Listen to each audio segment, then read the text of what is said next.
종교 암흑기 350년. 뭐 어떻게 300년에서 350년 이렇게 계산을 하고 있는데 사사기가 종교 암흑기로 들어가게 된 이유는 이제 가나안에서 원주민을 쫓아내지 못하고 동거하거나 오히려 이제 역으로 그들한테 억류되는 상황이 발생을 하면서 이스라엘 사람들이 우상 숭배에 참여하게 되면서부터 그렇게 됐습니다. 그래서 오늘 제목을 쫓아내지 못하였더니라고 잡았습니다. 오늘 말씀을 제대로 이해하기 위해서는 하나님의 명령을 먼저 이해해야 합니다. 하나님의 말씀은 가나안 족속과 이해하고 용서하고 화해하라는 것이 아니었습니다. 이미 이제 가나안 사람들은 돌이킬 수 없는 죄로 마음이 단단히 굳어져 있는 사람들이었어요. 그래서 이제 그 사람들은 모두가 죄라는 인식 자체가 없는 사람들이에요.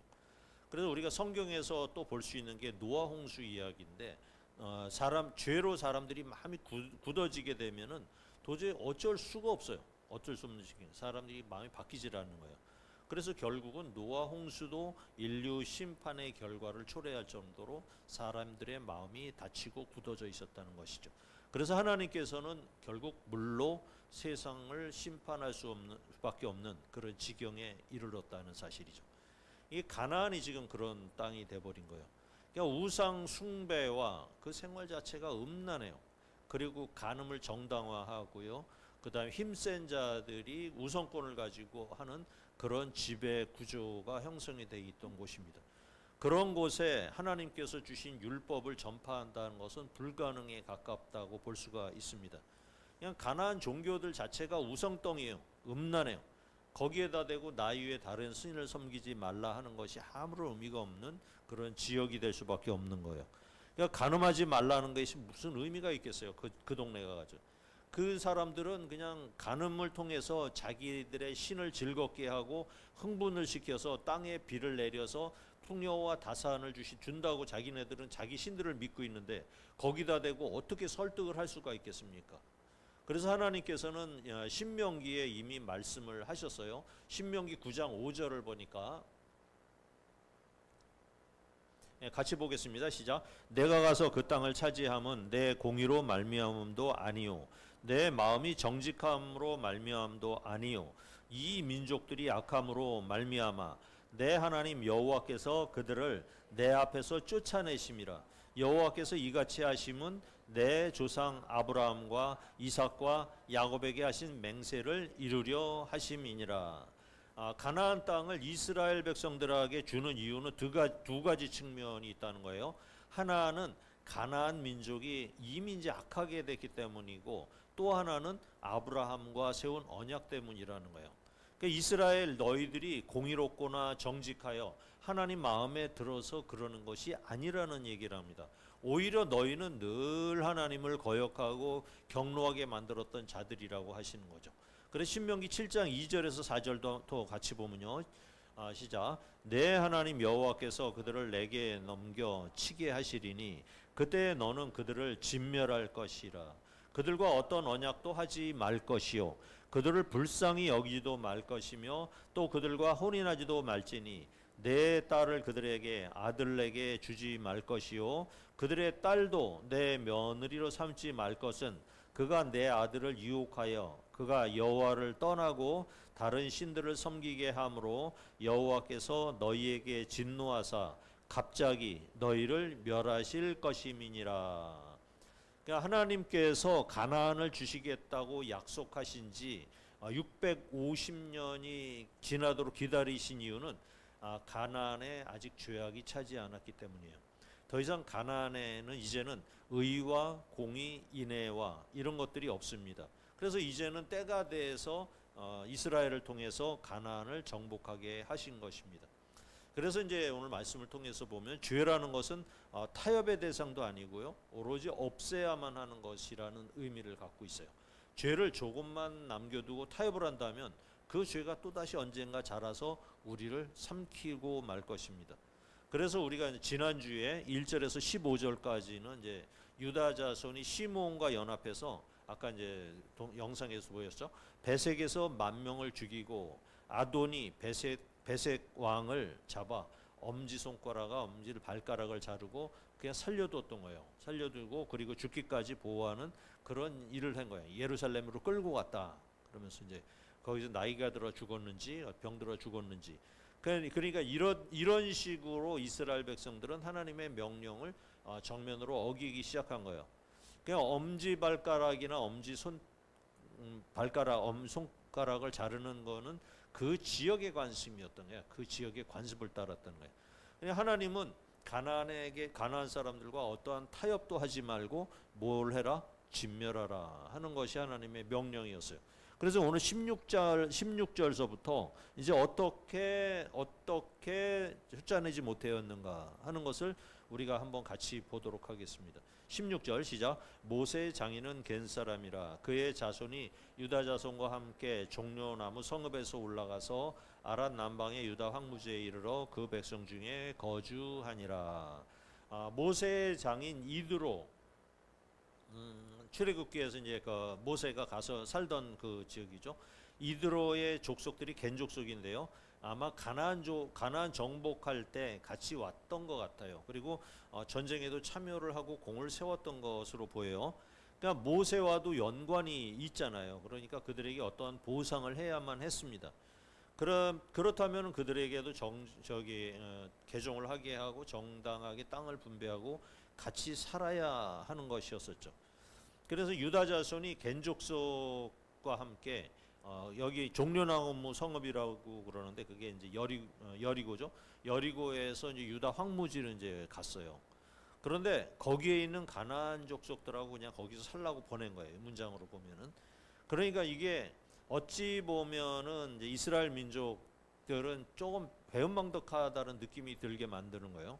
그래서 이것을 갖다가 이제 우리가 다시 한번 좀 더 파악을 해볼 필요성이 있어요. 성경에서. 그래서 사무엘상 15장 6절 같이 보겠습니다. 사울이 겐 사람에게 이르되 아말렉 사람 중에서 떠나가라. 그들과 함께 너희를 멸하게 될까 하노라. 이스라엘 모든 자손이 애굽에서 올라올 때에 너희가 그들을 선대하였느니라. 이에 겐 사람이 아말렉 사람 중에서 떠나니라. 그러니까 유다 지파가 좀 전에 이제 겐 족속을 아말렉 사람과 같이 살게 하면서 공존하게 했다는 거예요. 그래서 지금 여기 보면은 먼 후대죠. 사무엘상 이야기는 아주 후대까지 살게 했는데 사사 시대부터 사울 왕 때까지 살게 했다는 거예요. 그러니까 진멸을 해야 되는 아말렉 족속을 진멸하기는커녕 모세 장인 족속을 이제 핑계로 그들하고 그냥 어울려 살게 돼 버렸던 거예요. 그래서 사울 왕은 그래도 이제 겐 족속은 자기 이제 할아버지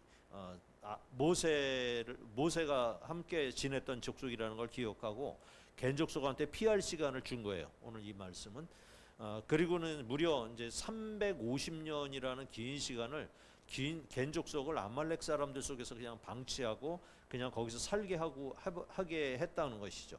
그래도 아말렉과 이제 전투를 벌여야 되는 입장에서 의리를 지키려고 겐 족속한테 떠나가라 이렇게 얘기를 하는 거예요. 그래서 겐 족속이 다 아말렉 속에서 이제 떠나간 후에 아말렉과 이제 이스라엘이 전쟁을 하고 승리를 해서 아말렉 왕 아각을 사로잡는 전과를 거두었다는 것이죠. 아각 기억나시죠? 아각. 이게 350년까지 그렇게 오랫동안 살았다는 사실이에요. 17절을 볼까요? 시작. 유다가 그의 형제 시므온과 함께 가서 스밧에 거주하는 가나안 족속을 쳐서 그곳을 진멸하였으므로 그 이름을 호르마라 하니라. 모처럼 이제 진멸한 이야기가 한번 나와요. 유다가 어디는 또 그냥 남겨두고 어디는 진멸하고 뭐 이런 식의 일을 하고 있어요. 그러니까 스밧에 사는 가나안 족속들을 진멸했다. 이번에는 또 진멸했대요. 18절. 그 다음에 유다가 또 가사 지역 그 지역과 아스글론 및 그 지역과 에그론 및 그 지역을 점령하였고, 이렇게 해서 세 개의 지역이 나와요. 가사, 아스글론, 에그론 세 지역이 나와요. 이거는 이제 블레셋과의 전쟁을 말하는데요. 블레셋은 원래 5개 부족이 연합되어 있는 국가예요. 그런데 가사, 아스글론, 에그론은 점령을 했다고 오늘 나오는데, 그러니까 가드와 아스돗이라는 두 군데는 점령을 안 한 거예요. 그러니까 이것은 실패한 전쟁이죠. 반쪽짜리 전쟁이 된 거예요. 후일에는 이 자기네 이스라엘이 정복한 지역까지 다시 블레셋한테 다 뺏기고 말아요. 그리고서는 블레셋이 계속 유다를 괴롭히게 돼요. 그게 지금까지도 이어지고 있는 팔레스타인과 전쟁이에요. 팔레스타인이 블레셋입니다. 지금 중동전은 그때 하나님의 명령을 따르지 못한 원인으로 인해 가지고 지금까지 계속된다 보시면 돼요. 19절 20절입니다. 시작. 여호와께서 유다와 함께 계셨으므로 그가 산지 주민을 쫓아내었으나 골짜기의 주민들은 철병거가 있으므로 그들을 쫓아내지 못하였으며 그들이 모세가 명령한 대로 헤브론을 갈렙에게 주었더니 그가 거기서 안악의 세 아들을 쫓아내었고. 우리가 성경을 읽으면서 하나님이 함께 하셨다는 말도 있지만은 왜 뭘 못 쫓아냈다는 이야기일까 하는 걸 찾아내는 것을 오늘 핵심으로 좀 보시면 돼요. 하나님이 유다와 함께 하셨다면 가나안 모든 족속이 다 진멸되어야 하는데 안 했어요. 하나님께서는 우리가 싸우겠다고 하면은 이기게 하시고 함께 하시는데 이스라엘 사람들은 겉으로 보이는 두려움에 굴복했던 거예요. 겉으로 보는 거. 그냥 그게 그런데 이제 유다 족속이나 이스라엘 사람들이 가장 두려워한 것이 안악이었죠. 거인 족속이었는데 그 거인 족속은 갈렙이 가서 물리쳤잖아요. 그런데 골짜기에 있는 철병거를 두려워했대요. 철병거. 그러니까 골짜기의 주민이 철병거를 가지고 있다고 거기는 공격하지도 하고 시도도 하지 않고 두려워서 피한 거예요. 그냥 피한 거예요. 그 얘기를 지금 하고 있는 거예요. 그러니까 왜 뭐 때문에 실패를 하고 있느냐. 사람들 마음속에 그 두려움 때문에. 그런데 두려운 거는 안악이 더 두려웠잖아요. 그런데 안악은 정복했는데 왜 철병거를 두려워하지? 철병거라는 것이 이런 평지에서는 많이 소용이 되지만은 사실 골짜기 이런 데서는 쓸모가 없거든요. 그냥 상징적인 그런 것들을 두려워하고 있는 거예요, 지금. 21절 베냐민은 어떤 일이 있었을까요? 시작. 베냐민 자손은 예루살렘에 거주하는 여부스 족속을 쫓아내지 못하였으므로 베냐민 자손과 함께 오늘까지 예루살렘에 거주하니라. 예루살렘에는 여부스 족속이라는 족속이 살고 있는데 언제 점령이 되었느냐 하면은 다윗 왕 때 가서나 점령이 된 거예요. 굉장히 오랜 세월이 흐른 다음에 점령되었죠. 그러니까 그 사이에 무슨 일이 있었느냐? 여부스 족속하고 사이좋게 지낸 거예요. 그래서 그들에게 이제 어떤 사상도 동화가 되고요, 그들의 종교도 동화가 돼버린 거예요. 그냥 혼합이 돼버린 거예요. 그러한 예를 어디 가면 볼 수 있느냐면 이제 사사기 19장에 가면 그 얘기를 볼 수가 있는데 레위인과 첩 이야기가 나오는 것에서 볼 수가 있어요. 그러니까 레위인이 이제 첩을 데리고 이제 오는 길에 베냐민 지파에 이제 불황자들이 있죠. 그 깡패 같은 애들이 와서 동성애를 요구한 거야. 레위인한테 동성애를 요구했고 그렇게 해서 이제 첩을 죽이게 되죠. 그래서 이제 베냐민 지파에 이제 그 깡패들을 내놔라. 이렇게 11지파가 요구를 했는데 베냐민 지파가 거부를 했잖아요. 그리고 이제 베냐민 지파가 그 동성애한 사람들을 보호했습니다. 그렇게 하다가 이제 11지파랑 베냐민 지파랑 전쟁이 나는 이야기가 19장에 나오거든요. 그래서 그때 베냐민 지파가 완전히 진멸당할 위기에 빠진 사건이 있었어요. 이게 바로 이제 여부스의 영향으로 보시면 되는 거죠. 여부스의 영향으로 율법을 안 지키고 그 여부스인들이 하는 행동을 그대로 따라한 거예요. 여부스 사람들은 그게 죄가 아니었는데 이 베냐민 사람들은 그게 죄였잖아요. 그러니까 생각이 바뀌어버렸던 거예요. 그 다음에 22절 23절 시작. 요셉 가문도 베델을 치러 올라가니 여호와께서 그와 함께 하시니라. 요셉 가문이 베델을 정탐하게 하였는데 그 성읍의 이름은 루스라. 요셉 가문 하면 이제 에브라임하고 므낫세가 해당이 되죠. 서쪽에 이제 에브라임하고 므낫세가 같이 있었는데 이 두 지파가 연합해서 베델을 치러 가는 거예요. 베델에 이제 가나안 족속들을 갈 때는 하나님이 함께 하셨죠. 베델 올라간다는데 하나님이 좋아하셨겠죠. 그런데 베델의 본래 이름이 루스라고 여기 기껏 글씨가 나와요. 옛날 이름이 나왔다는 거예요. 그러면은 루스가 어떤 곳입니까? 야곱이 갈 때 돌베개 베고 잔 곳이고 그곳에서 야곱이 환상을 보는데 천사들이 오르락내락하는 사다리를 본 신령한 장소가 바로 이 루스예요. 그래서 거기를 베델이라고 이름을 바꿔버렸어요. 하나님의 집이다, 하나님의 전이다 이름을 바꿔서 이제 거룩하게 취급을 했던 것이에요. 그런데 그동안은 이게 베델이라고 하나님의 전이라고 불렀는데 갑자기 옛날 이름 루스의 이름을 거기다 기록해 버렸잖아요. 그러니까 어떤 불길한 징조를 암시하는 느낌이 드는 거예요. 24에서 26절까지 봅시다. 시작. 정탐꾼들이 그 성읍에서 한 사람이 나오는 것을 보고 그에게 이르되 청하노니 이 성읍의 입구를 우리에게 보이라. 그리하면 우리가 내게 선대하리라 하매 그 사람이 성읍의 입구를 가리킨지라. 이에 그들이 칼날로 그 성읍을 쳤으되 오직 그 사람과 그의 가족을 놓아 보내매 그 사람이 햇사람들의 땅에 가서 성읍을 건축하고 그것의 이름을 루스라 하였더니 오늘까지 그곳의 이름이 되니라. 이게 이제 이 사건을 이렇게 보면은 옛날에 여리고성의 기생 라합이 생각이 나죠.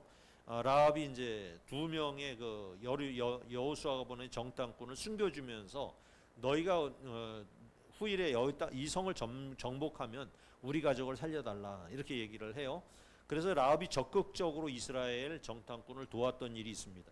그래서 그 때문에 이제 여호수아가 이 라합의 가족 친척까지 다 살려준 적이 있었어요. 그런데 이번에 있는 루스 베델의 일은 조금 달라요. 이번 일은 이제 우연히 한 사람이 나온 거야. 나왔는데 그 사람한테 먼저 이제 이스라엘이 제안을 한 거예요. 성의 입구를 알려주면 선대하겠다.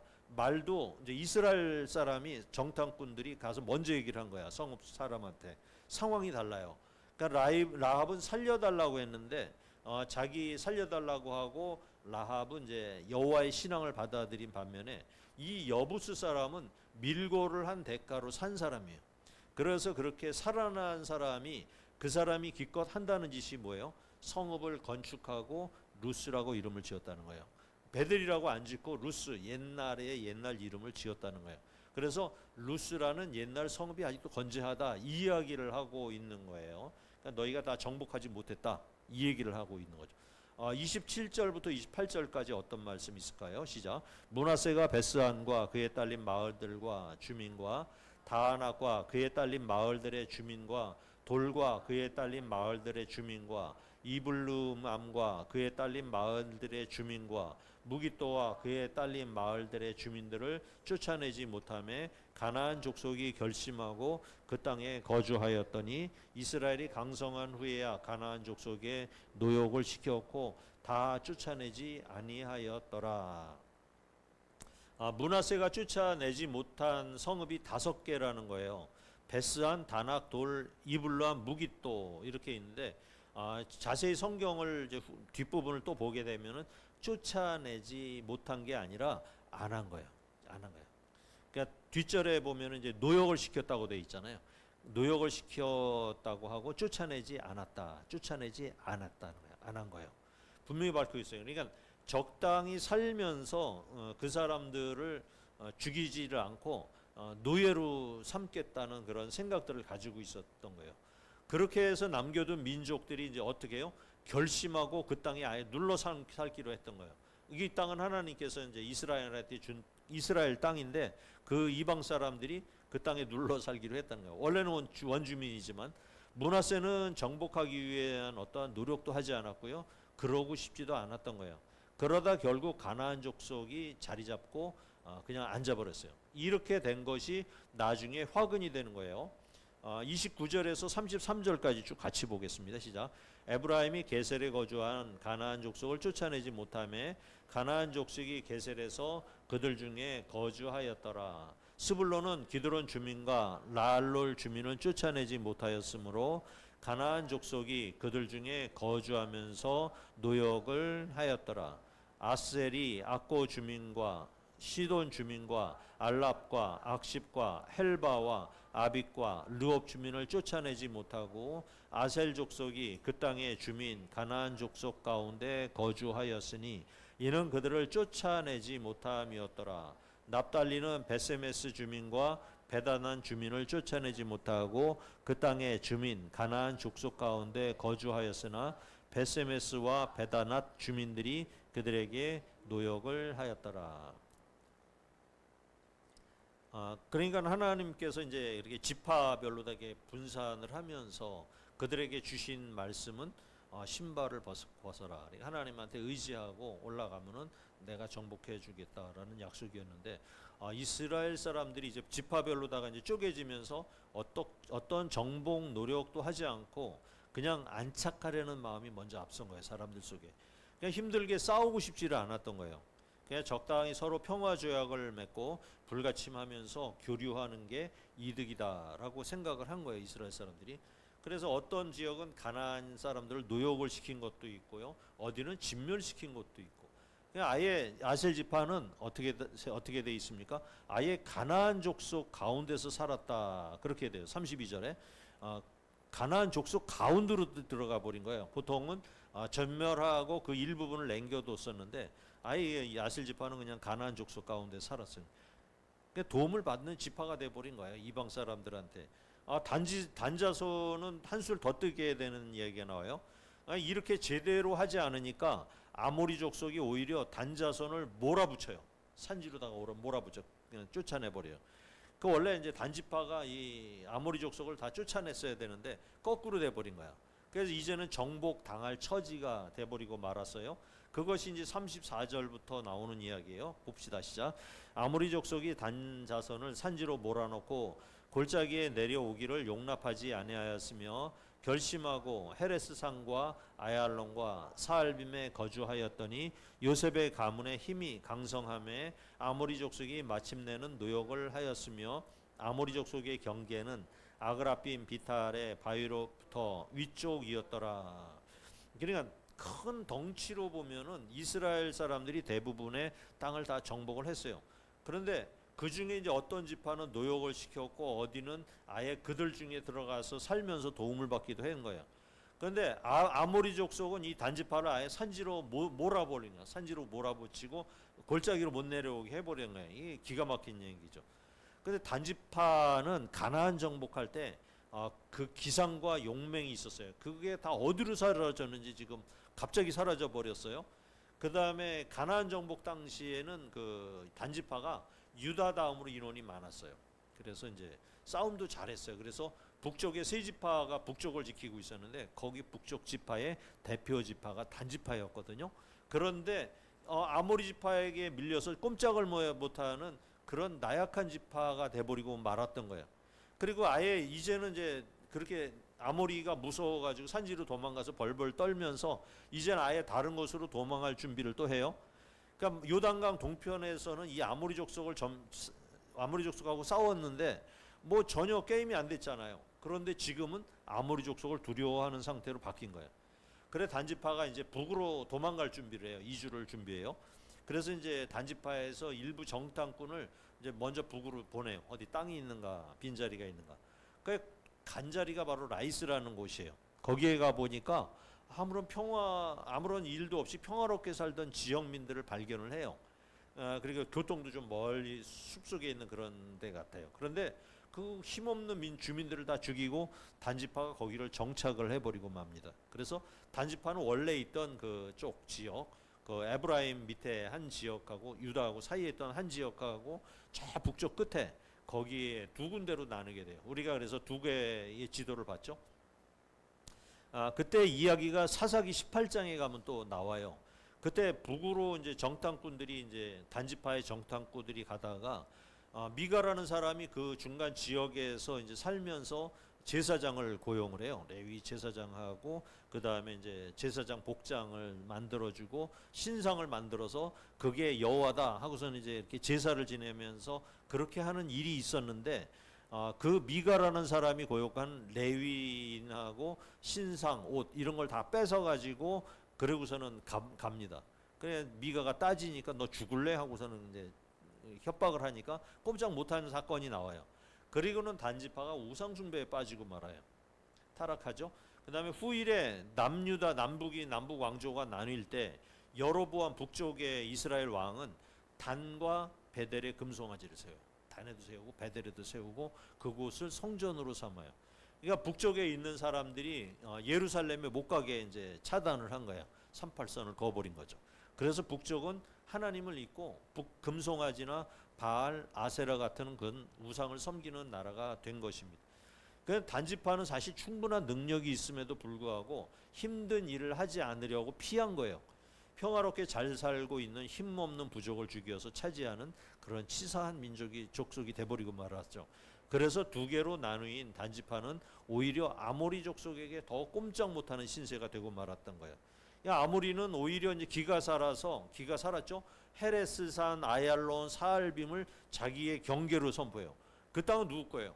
이스라엘 건데 자기가 경계로 선포한 거야. 그러면 그렇게 선포하면은 이스라엘이 연합군을 형성해서라도 당장 거기 정복을 하러 가야 되는데 이제 지파별로 인원이 분산돼서 쪽을 못 쓰는 상황이 돼버리고 말았던 거예요. 그래서 오늘은 이제 사사기의 암흑기가 왜 이렇게 오래되었는가 하는 것을 살펴봤습니다. 가나안 정복 당시 기계와 용맹하면 다 어디로 갔을까요? 승리를 확신하던 그 믿음은 다 어디로 사라졌던 것일까요?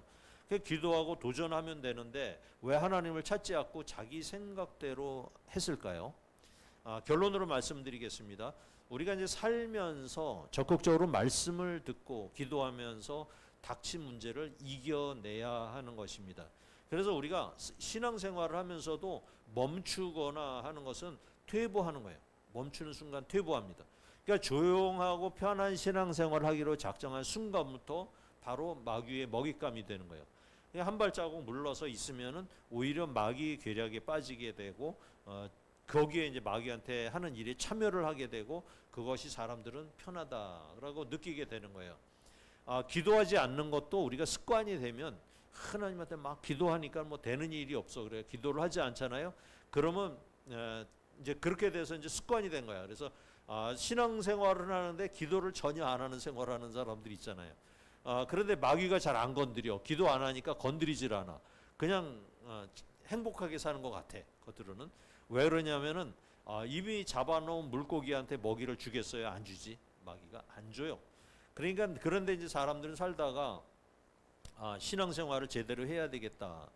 이렇게 문제가 생기는 걸 보고 그렇게 하고 이제 깨닫고 났는데 과거에 이렇게 습관이 이제 기도 안 하고 말씀 안 보고 그렇게 지내던 습관이 이렇게 굳어지고 나면은 거기에서 빠져나오기가 굉장히 힘들어요.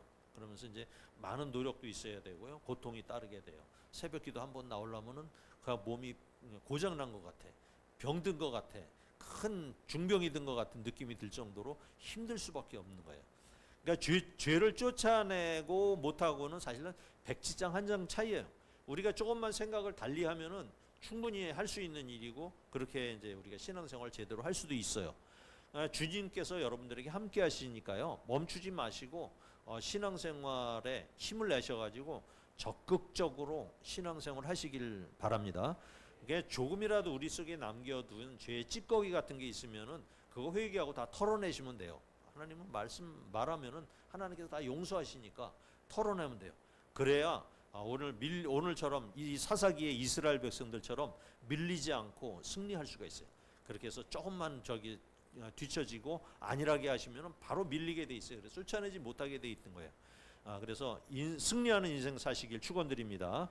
아멘.